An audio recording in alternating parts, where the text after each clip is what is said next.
አንዳንድ ሰው ጠዋት አግኝታችሁት ሄ እንዴት ነህ ደህና ነው ወይ እንዴት ነው ኑሮ እንዴት ነው ይላችኋል። ከሰዓት በኋላ ስታገኙት ብሏችኋል። ኢሞሽኑን መቆጣጠር የሚችል ንዴቱን መቆጣጠር የሚችል ሐዘኑን ማኔጅ ማድረግ የሚችል የተረጋጋ ኢሞሽን ያለው ሰው እኔ ስናደድ የምመራባትን አንድ ፕሪንሲፕል ልንገራችሁ ሁሌ ማስታውሳት። አንዳንዴ በክን ንብለን አንናገረው ውስጣችን ይዛለን ውስጣችን ይቆስላል ይጠራቀማል። እኔ እንዳጠናሁት በታሪክ በጣም ሰክሰስፉል የሆኑ ሰዎች ሃይ ኮንሸንሽስነስ ወይም ዲሲፕሊን አላቸው። ሁሌ እዛች ሬስቶራንት ነው የሚሄደው። ሁሌ ጊዜ አልቀይርም። አንድ ሰውን ፐርሰናሊቲ ማየት ስትፈልጉ ካራክተሩን ማየት ስትፈልጉ 5 መለኪያዎች አሉ። አንደኛው ኢሞሽናል ስታቢሊቲ ይባላል። ኢሞሽናል ስታቢሊቲ፣ ከዛ አግሬብልነስ፣ ከዛ ኤክስትሮቨርሽን፣ ከዛ ኮንሸንሽስነስ፣ ኦፕንነስ ቱ ኤክስፒሪየንስ። ኢሞሽናል ስታቢሊቲ ልንገራችሁ። ኢሞሽኑ የተረጋጋ ነው ወይ ብላችሁ ትጠይቃላችሁ። አንዳንድ ሰው ጠዋት አግኝታችሁት ሄ እንዴት ነህ ደህና ነው ወይ እንዴት ነው ኑሮ እንዴት ነው ይላችኋል። ከሰዓት በኋላ ስታገኙት ብሏችኋል።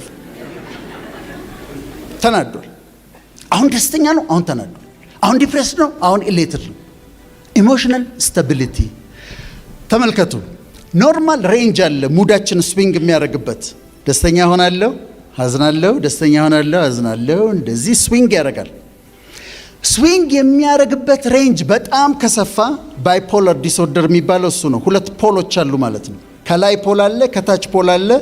ይሄ ስዊንግ የሚያደርገው ይሰፋና እንደዚህ ይሆናል። በጣም ደስተኛ ይሆናል፣ ከዛ ዩበርድና ዲፕሬስድ ይሆናል። ባይፖላር ዲስኦርደር ይባላል። ግን የሚፈለገው ኳሊቲ ምንድን ነው? ኢሞሽናል ስታቢሊቲ። ስትናደድም ያዝ ማድረግ የምትችል፣ ስትደሰትም ዝም ብሎ የማይፈነጥስ ሰው፣ ኢሞሽኑን መቆጣጠር የሚችል፣ ንዴቱን መቆጣጠር የሚችል፣ ሐዘኑን ማኔጅ ማድረግ የሚችል የተረጋጋ ኢሞሽን ያለው ሰው በጣም ጥሩ ፐርሰናሊቲ፣ በጣም ጥሩ ካራክተር አለው። ኢሞሽናል ስታቢሊቲ ይባላል። ራሳችሁን ኢቫሉዌት እያደረጋችሁ ሂዱ። ይሄ ለካራክተር እጅግ በጣም አስፈላጊ ነው። ዝም ብሎ የሚናደድ ሰው፣ ዝም ብሎ ድንገት ተነስቶ ቱግ ብሎ የሚናደድ ሰው ጥፋት ያመጣል። እኔ ስናደድ የምመራባትን አንድ ፕሪንሲፕል ልንገራችሁ ሁሌ ማስታውሳት። በሐሳባችሁ አንገርን ጻፉት። አንገር ንዴት አይደል? ከፊቱ አንድ ዲ ጨምሩበት፣ ዴንጀር ይሆናል።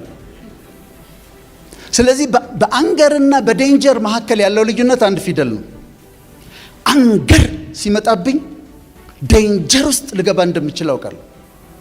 ስለዚህ ሳብ አረጋለሁ፣ ማኔጅ አረጋለሁ። ኢሞሽናሊ ስቴብል ሁኑ ወገኖች፣ ጥሩ ካራክተር እንዲኖራችሁ። ሁለተኛው አግሪኤብልነስ ነው። ምን ያህል ተስማምታችሁ ከሰዎች ጋር መስራት ትችላላችሁ? እንዴት ስራ ቦታ ይወዷቸዋል ወይ? ከሰዎች ጋር ትስማማላችሁ ወይ? ሰዎች በእናንተ ደስተኛ ኮኦፕሬቲቭ ናችሁ? ሰዎች ጠረጴዛ አንስተው ሲሄዱ ቆይ ላግዝ ብላችሁ ተተባበራላችሁ? በዚህ ጋር ነው መሄድ ያለብን ብዬ አማራጭ ሐሳብ አምጥቶ የለም በዚህ ጋር ነው መሄድ ያለብን ብሎ ካሳመነኝ፣ ጥሩ አግሪኤብልነስ ካለኝ ሐሳቤን እቀይራለሁ፣ በዚህ ጋር እንሄዳለን። አግሪኤብል ለሰዎች የሚመች ሰዎችን ትረስት የሚያደርግ ሰው እንሆናለን ማለት ነው። ልባችን ምንታገስ አግሪኤብልነስ ይባላል። ሶስተኛው ኤክስትሮቨርዥን። ኤክስትሮቨርዥን ራስን የመግለጽ ስጦታ ነው። አንዳንዴ በክን ንብለን አንናገረውም። ውስጣችን ይዛለን ውስጣችን ይቆስላል ይጠራቀማል። እንዲህ ጨዋ ሆነን መተን በዚህ ጉዳይ አዝኛለሁ አንልም፣ አንገልጽም። ውስጣችን ነው ምን ይዘው። ግን ሃይ አግሬብልነስ ያስፈልጋል፣ ሃይ ኤክስትሮቨርሽን ያስፈልጋል። እነዚህ ሃይ ኤክስትሮቨርሽን ያላቸው ሰዎች አሰርቲቭነስ አላቸው።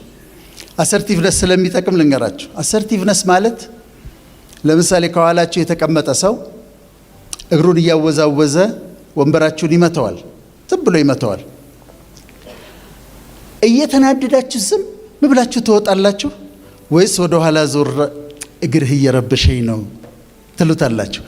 አሰርቲቭ ከሆናችሁ እየረበሽከኝ ነው ትሉታላችሁ። አሰርቲቭነስ ማለት ኖ ማለት ባለባችሁ ሰዓት ኖ ማለት መቻል፣ አይ ማለት መቻል።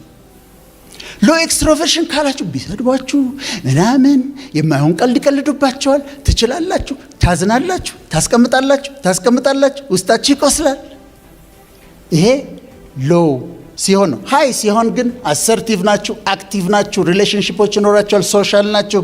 ሃይ ኤክስትሮቨርሽን ያስፈልጋል። አራተኛው በጣም ነው የምወደው፣ ወጣቶች በተለይ አዳምጡ። ኮንሸንሺየስነስ ይባላል። ኮንሽስነስ አይደለም፣ ኮንሸንሺየስነስ ነው። ኮንሸንሺየስነስ ሃይሊ ዲሲፕሊንድ መሆን ማለት ነው። ስንት ሰዓት ነው የምትተኙት? ፊክስድ ነው የምትተኙበት ሰዓት? ጠዋት ስንት ሰዓት ነው የምትነሱት? ፊክስድ ነው።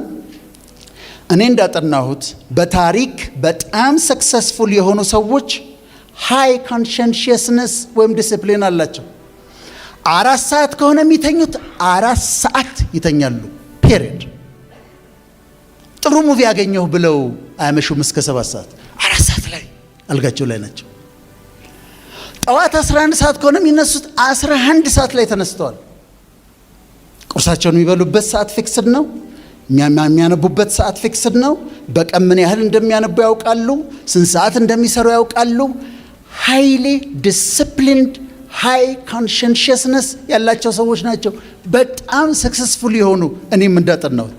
ስለዚህ ይሄ ያስፈልጋቸዋል ወጣቶች። ማታ ቆንጆ ሙቪ ያገኘው ብለ እስከ 8 ሰዓት ድረስ አታምሽ። ጠዋት እንቅልፍ ታፈጠኝ ብለ ፊክስድ ነው፣ ዲሲፕሊንድ ነው። ራስን ነው ዲሲፕሊን የምታደርገው። ሃይ ኮንሸንሺየስነስ። በቀን ይህን ያህል ማንበብ አለብኝ፣ አነባለሁ። በዚህ ሰዓት መተኛት አለብኝ፣ ተኛለሁ። ምግብ የማልበላቸው ምግቦች አሉ። እኔ አሁን ግሉተን ፍሪ የሚባል የምግብ እንትን ነው የሚሄደው። ማልበላቸው ነገሮች አሉ ስለተስማማኝ። ከዛ እነዛን ማልበላቸው ነገሮች ሲቀርቡ አልበላህም እላለሁ። ዲሲፕሊን ኮንሸንሺየስነስ።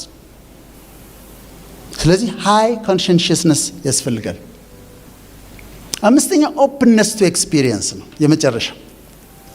በእኔ ላስረዳችሁ፣ የእኔ ሎ ስለነበረ ይሄ ኦፕንነስ ቱ ኤክስፒሪየንስ። እኔ አንድ ሬስቶራንት እሄዳለሁ እንበል፣ ጥሩ ምግብ አላቸው።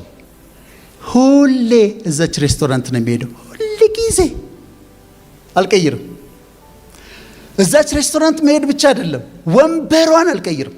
ሂጂ እዛች ወንበር ላይ ነው የምቀመጠው እስክማር ድረስ። ኦፕንነስ ቱ ኤክስፒሪየንስ ምንድን ነው? ነገሮችን ኤክስፒሪየንስ ለማድረግ ራስን ክፍት ማድረግ፣ ሆራይዘናችንን ማስፋት፣ ከስታተስ ኮ መላቀቅ፣ በአዲስ መንገድ ለማሰብ መሞከር፣ በአዲስ መንገድ ለመስራት መሞከር ኦፕንነስ ቱ ኤክስፒሪየንስ ነው። ጥሩ ካራክተር የሚኖራችሁ ሃይ ኦፕንነስ ቱ ኤክስፒሪየንስ ካላችሁ ነው። ስለዚህ ኦፕንነስ ቱ ኤክስፒሪየንስ፣ አግሬብልነስ፣ ኤክስትሮቨርዥን፣ ኮንሸንሺየስነስ፣ እነዚህ 5ቱ የካራክተር ወይም የፐርሶናሊቲ መለኪያዎች ናቸው።